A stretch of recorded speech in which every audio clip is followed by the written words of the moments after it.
The researcher is typically working with the participants' thoughts, feelings, emotions, and perceptions as they relate to a study phenomena. Whenever you're doing qualitative research, or for that matter, any research, you're dealing with a topic, and within that topic, there is a research phenomena that you're trying to explore, right? And that phenomena is what governs your entire research. And within that research phenomena, you have to develop a research question. And I'll talk to you in a subsequent slide about research question. Unlike quantitative studies, the volume of data can be enormous. I talked about that. Data can contain numerous overlapping ideas. This is what makes it complex, because it has so many overlapping ideas, thoughts, feelings, emotions. And you as the researcher are called upon to connect those dots and make some sense out of it, make some meaning out of it. There is no preset roadmap or boilerplate. The inherent lack of structure can be very problematic for researchers. So who leads the qualitative research study? Rather than a researcher leading the study, which is often what a positivist scientist with a quantitative researcher might do, because in quantitative science, quantitative research, the researcher is the leader, is the research leader. The researcher is guiding the study. Researcher is making decisions about how the data is going to be used, what kind of data representation there's going to be. In qualitative research, sometimes your data is what is leading you into a different direction. So you may trying to ride out into the sunset, going in one direction, and your data set, the emerging nature of data, can lead you into something. You know, they say the facts sometimes lead you to where you want to go, especially when you're dealing with a law. So the lawyers will say the facts will lead us wherever we want to go, right?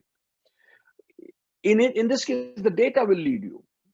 This may be a troublesome notion to a researcher who's not comfortable with uncertainty and not knowing, right? Imagine the researcher being led by the research. So I know some hands have gone up. Let's go with Amreen Kaur. Yeah.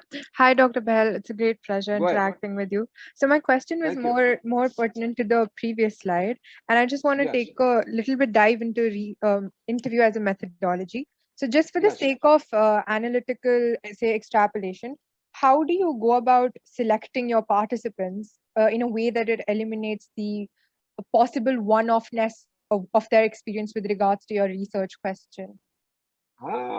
That's a wonderful one. So that's talking about recruiting. How do you recruit participants? We do what is known as a purposive sample. Purposive, a sample with a purpose. Of course, we do some demographics. If you're working with between, let's say, 25 to 40 employed Indian citizens, whatnot, you can have some criteria. But even beyond that, how do you determine this group that you're going to be interviewing? What is it that comes into play? So first of all, they have to have an understanding of what it is they're trying to research, right? You don't want to be wasting your time. So usually what happens is, if it's a small corpus, like 10 interviews or 12 interviews, I like to actually have a phone call conversation with them real quick, or an email communication with them real quick, sharing with them that this is the concept, this is the phenomena that I'm going to be interviewing on, researching on, right? And I want to see if they're comfortable. They heard about it, they're comfortable talking about it. The nature of the research is going to be very deep. We are going to go into many different areas. Is he or she comfortable with that? So if they say they're comfortable with that, because I want to make sure that they understand what I'm researching.